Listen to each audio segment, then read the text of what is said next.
I'm Angela, 28 years old. I used to live with my parents and my older sister, Michelle, but she moved out 2 years ago after getting married. I run an online business from home. My interest in app development began in middle school when my grandfather gifted me a computer on my birthday, which led to great success. However, my beloved grandfather passed away 3 years ago. He had lived with us and was my only confidant. After his death, I've become more reclusive. My parents work during the day, and I work alone in silence. They don't understand my work, seeing me only as a shut-in playing games. Michelle has always looked down on me too. My motivation in computers was largely due to being neglected by my family. My parents always favored Michelle, paying little attention to me. I grew up enduring this, while my grandparents were the only ones who showed me love and spent most of their time with me. On my 14th birthday, my grandparents gifted me a computer, leading to my current career. I've never received a birthday gift from my parents. Now, with both of my grandparents gone, my room is the only place for me in this house. Still, I don't truly hate my parents, who gave birth to me and raised me, so I try to help around the house as much as possible. On a Sunday morning, "Angela, is breakfast ready?" My mother suddenly asks after opening my room's door past 9 a.m. "Yes, it's on the table ready to be eaten." Since my grandfather's death, I've taken over the household chores. My parents think it's natural for me since I'm always playing games. I prepare all meals and handle cleaning, laundry, and shopping. "Oh, did you see your dad?" He had breakfast early and left. "Dad's gone out again, huh?" Recently, Dad has been leaving the house early in the morning on weekends. While it's not that he and Mom don't get along, he generally can't say no to her. He probably heads out early to avoid the busy schedule Mom tends to plan for him on his days off. However, since I hardly remember having a conversation with Dad since my middle school days, this is all just speculation. Michelle and her family will visit around noon today. Michelle is coming. Don't be so surprised she's your sister, after all. It's been a while since you've seen each other, hasn't it? It's definitely been a while. I think this is the first time she's come home since she got married, isn't it? Although my sister got married 2 years ago and has gone out to eat with Dad and Mom, she hasn't visited our home until now. When she was pregnant, she didn't come home, and our parents went to see her. Is there something important going on? I guess she wouldn't come without a good reason. Yeah, she mentioned she has something to talk about.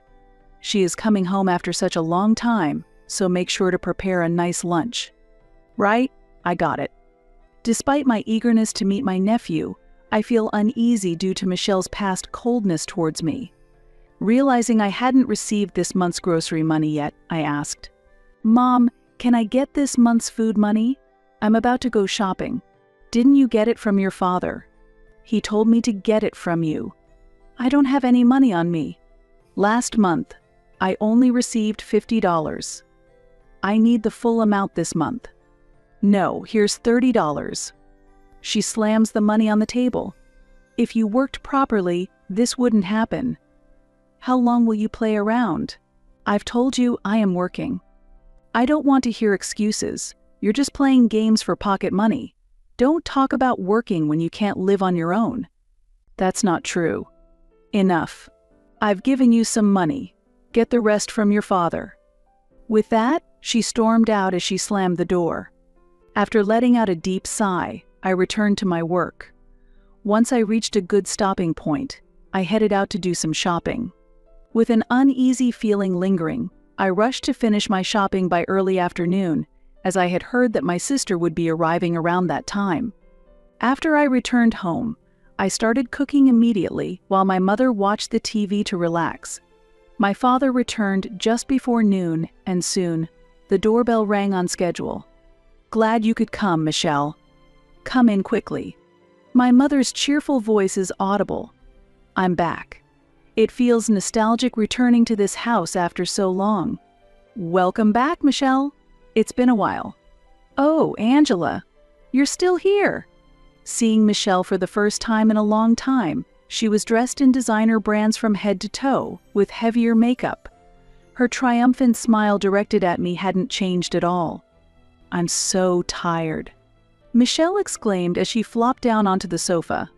As I looked for my nephew, I saw my mother holding him. His surprised and wide-eyed expression as he looked around was adorable. "What are you looking at? Hurry up and get lunch ready," my mother said coldly, noticing me looking at my nephew. "Mom, are you still making Angela do all the housework?" Michelle asked in a mockingly curious tone. "Of course. She just holes up in her room playing games all day, so she might as well be useful." "That's true. She costs money just by being here." My mother and Michelle continued their conversation cheerfully. I tried to engage Michelle in normal conversation by asking about her married life. "How's married life, Michelle?" "It must be tough with childcare and housework." I carefully chose my words to speak to Michelle. "I don't do any housework. I absolutely hate the idea of bustling about with household chores to do every day like you do." "What do you mean?" "We have a housekeeper. So I don't have to do anything." I remembered that Michelle's husband is a doctor. When their marriage was decided, my mother and Michelle were overjoyed about her marrying into money. Wow, having a housekeeper must be nice. "Is your husband busy with work?" "Yes, he is. He's hardly at home even on his days off because of emergency calls." Considering my relationship with Michelle, this was a decent conversation. However, Michelle seemed unsatisfied and stopped me as I went to finish preparing the meal. "You have such an easy life. Do you realize how much our parents struggle?" "What? You're still lying about working, aren't you? At your age, you should realize that because you're not independent, Mom has to work."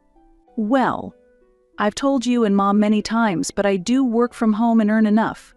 You don't need to worry. If that's true, then move out and live on your own. You say you're earning, but it's probably just pocket money, right? You say that because you've never really struggled." Like our mother, Michelle didn't believe I was actually working and thought I was just living off my parents without the means to be independent. "I stay in this house because it belonged to Grandpa and Grandma. It's filled with precious memories for me. I can't believe you're squatting here for that reason. If it were me, I wouldn't want to stay in such an old house. The house is old but has been renovated for accessibility for my grandfather, and the kitchen and bathroom have been remodeled. The appliances have also been gradually replaced with newer ones, so I don't feel inconvenienced." Although our grandparents loved Michelle just as much, she probably felt bothered by their remarks and attitudes, hence she has no attachment to this house. "I think the best thing for someone like me was to marry into wealth, but that's impossible for you." My mother snickered at Michelle's words. "You can't get married, you can't show your parents our grandchild's face, and you don't even try to live on your own. You're really useless. I don't think marriage is everything. I live on the money I earn myself, and I'm fine with that. Stop saying that, and quit lying already. Dad, Mom, and I are all tired of your lies." Just then, my nephew started crying, and my mother glared at me. I fled her gaze and went back to the kitchen to silently continue preparing lunch. Frustrated, I concluded that explaining anything further to Michelle and our mother would be futile. Despite her criticisms, Michelle ate everything I had prepared. I had heard that Michelle had something important to discuss that day, but she left in the evening without mentioning anything. However, I noticed something concerning about Michelle's behavior. She was checking various parts of the house like the upstairs rooms, the bathroom, and the kitchen. We had been gradually remodeling since Michelle moved out, and her detailed inspections felt ominous. But she left without any issues that day, and I wondered when we would meet next. The next morning, while I was preparing breakfast, my mother suddenly spoke up. "Make sure the house is tidy by next Sunday, and prepare dinner well. Michelle, Dylan, and the kids are coming." "Next week?" "They just came yesterday." "What are they coming for? And why is her husband coming too?" I bombarded my mother with questions in surprise. It's nothing to be so surprised about. Their family. Michelle said they have something important to discuss. There's something for you too, so keep your schedule free. I'm just happy I'll see the kids again. What could it possibly be about? I was filled with anxiety. Michelle hadn't shown her face since getting married, and now suddenly she decided to come again next week after visiting recently, this time with her husband. It all felt very strange. I pondered Michelle's intentions but couldn't come up with anything. However, unbeknownst to me, Michelle and our mother were having discussions. Can you believe the house is in Angela's name? What was Dad thinking? Don't worry, Mom. If we tell Angela everyone's burdened by her, she'll leave. The right to live in this house belongs to us. I was so caught up in work that before I knew it, it was already Sunday. The first time I met Michelle's husband, Dylan, was when he came to our house to formally introduce himself for their wedding. He had decided to become a doctor influenced by his father, and although he was handsome, I remember feeling a chill in his demeanor. My mother, thrilled to hear he was the son of a doctor, welcomed him with great joy. However, since then until today, Dylan has not visited our home, and neither my parents nor I have seen him since the wedding. In such a situation, I welcomed Michelle, my nephew, and Dylan after setting the dinner on the table. When I took another look at Dylan, he seemed to have lost a little weight compared to 2 years ago. As I returned to the kitchen, Michelle followed. Did you pick up these side dishes from some supermarket? I wonder if they will suit our tastes since we always eat high-quality food. This is a dish I made myself, taught by Grandma, so I can assure you of its quality. Unable to respond, Michelle looked displeased for a moment, but then quickly put on a caring wife's face and began serving the dishes. During dinner, Michelle mostly bragged about how her child was superior to others. Throughout dinner, Dylan barely spoke, seeming distant even as he listened to Michelle's stories. Seeing our adorable child, don't you wish you had another grandchild? Michelle shot a malicious glance at me, seemingly ready to use me as a target again. Indeed, we could have had another grandchild by now, but that's impossible since Angela's not even married. Before even thinking of children, finding a marriage partner is essential, isn't it? And with you always in your room playing games, how could you possibly meet anyone? And to top it off, you're unemployed and still living at home. After enduring such harsh insults, I had finished my meal and was about to leave the table when my mother spoke to me in a voice filled with anger. Planning to leave the table by yourself? We're not done here. There's an important discussion coming up, so sit down and listen. Let's get to the point. Angela, can you please leave this house? My sister's abrupt request left me speechless. Just try living on your own for once. Both Dad and Mom are at their limit living with you. If things continue this way, you won't change. It almost sounded like she was saying it was for my own good that I should move out and live on my own, as if she was reluctantly advising me. You really should realize how much of a disappointment you are. Learning to earn enough to live on your own and understanding the harshness of society would do you some good. Wait, Mom. How many times do I have to say I'm working and earning my own money? When will you understand? My hands trembled with anger as I spoke, frustrated that they never listened. Just because you make a little money from your hobbies doesn't mean you're earning a living. No, I earn enough every month to pay for my own expenses. Plus, I paid for all the renovations in this house. I funded the renovations after our grandfather's death with the money I had saved from my job. My parents were aware of this because they hadn't made any of the payments. You think you're something, don't you? That money was Grandpa's, wasn't it? What? Did you think I didn't know? You received money from Grandpa before he passed away. Grandfather had indeed given me a bank book shortly before he died, which was the result of my grandparents saving up, worried about my future due to the neglect from my parents. They must have thought it would come in handy someday. What do you mean? How do you know about that? I had immediately stored the bank book in a drawer in my room and hadn't told a soul about it. It's obvious because I saw it in your drawer. I found it right away. But where did you hide the cash card? I couldn't withdraw the money. How could you do something like that? That's despicable. I was stunned and deeply shocked. Those two were always nicer to you. But to think they left money behind for you, sidelining us, how dare they? Don't trample on Grandpa and Grandma's feelings. They left that money as they were thinking of my well-being. Feeling belittled by their disregard for my grandparents' intentions, my anger intensified. And then, I finally understood why my parents had never mentioned the renovation payments.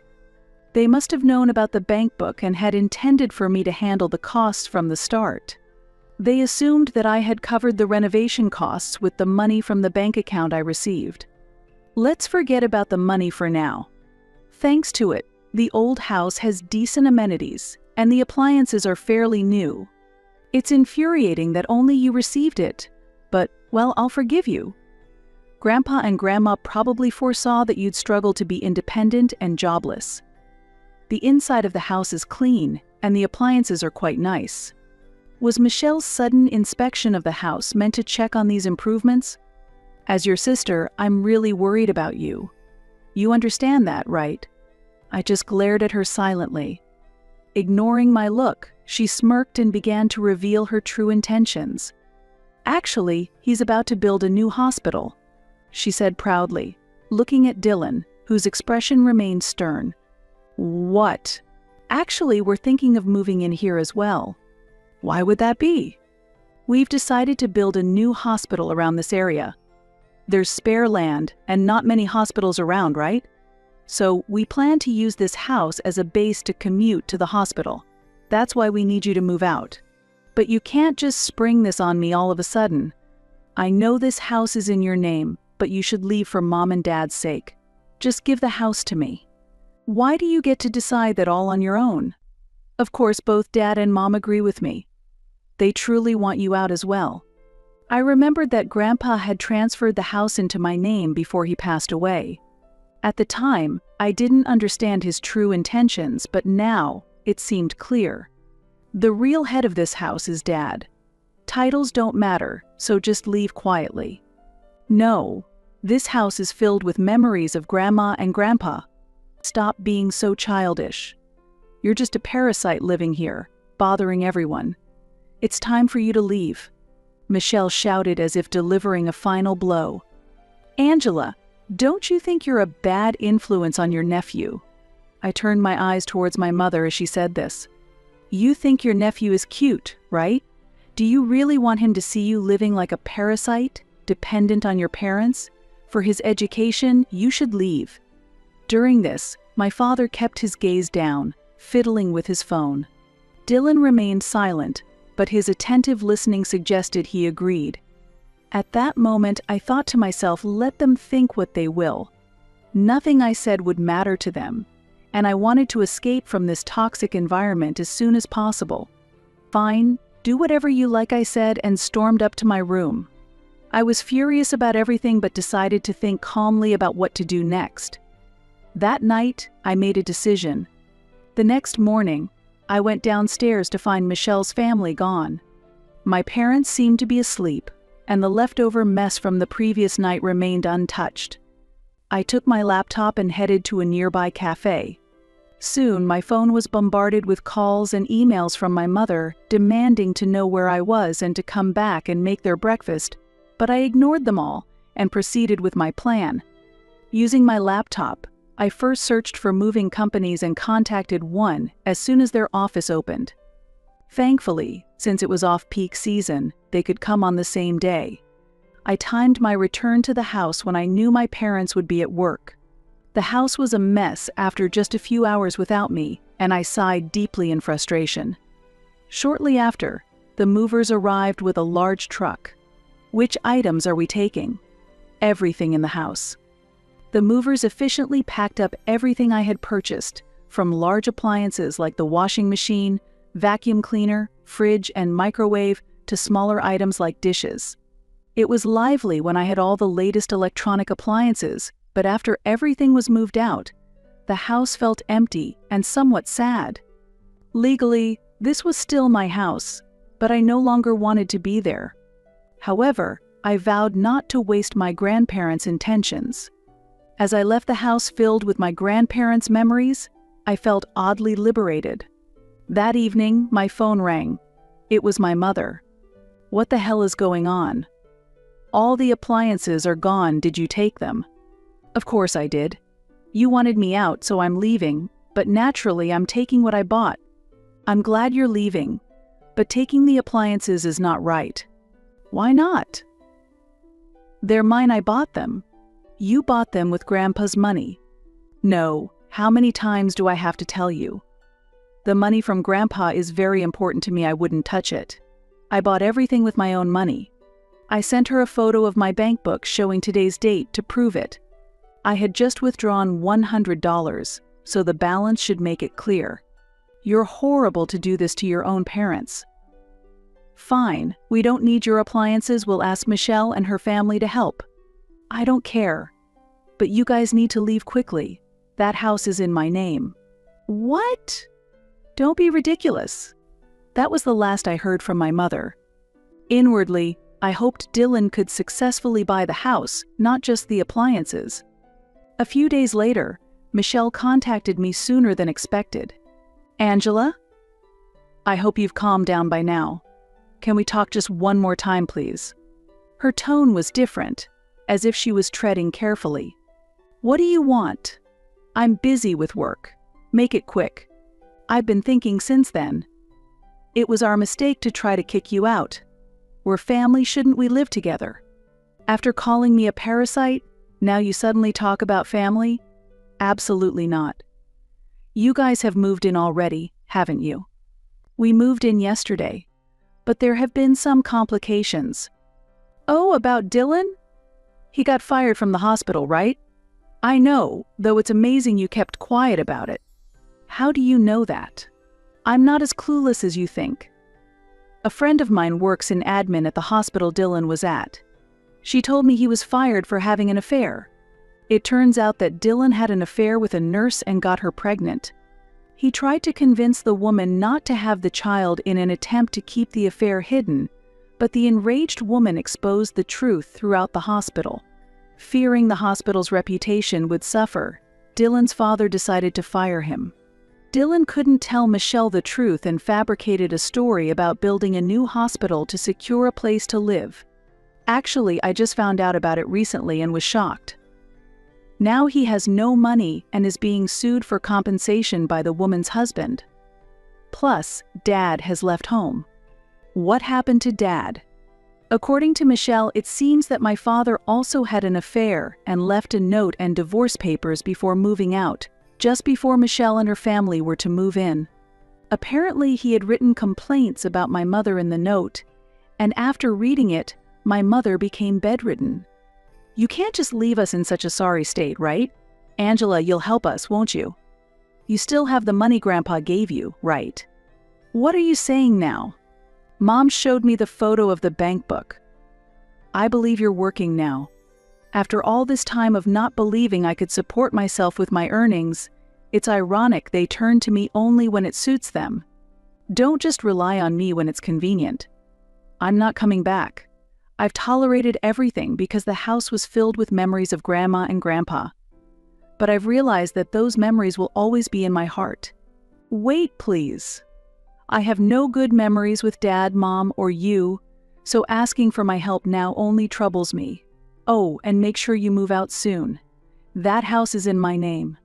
Yes, I had been enduring all along. Saying all this out loud made my heart feel lighter, and I was convinced that I could now find happiness. Please, Angela, you're going to abandon your family like this. After that, I didn't respond to any calls or messages from my mother or Michelle. For the first 3 months, they contacted me persistently, but they seem to have given up now, and my days are peaceful. I heard that the couple opened a hospital with borrowed money, but it attracts no patients, likely because Dylan's affair partner has spread bad rumors. My mother developed depression from the shock of my father leaving and is currently hospitalized. When I decided to move out of that house, I also resolved to sell it, and I went through with it. Seeing the notice of sale Michelle and her family had no choice but to move to a nearby apartment. Burdened with debt and with no patience, there's not much they can do. It's none of my concern anymore. However, I do hope my nephew finds happiness, as he is innocent in all this. As for me, my work is going well, and I'm expanding my business. Grateful to my grandparents, I hope to one day find a home where I truly belong. I am determined to keep living my life to the fullest.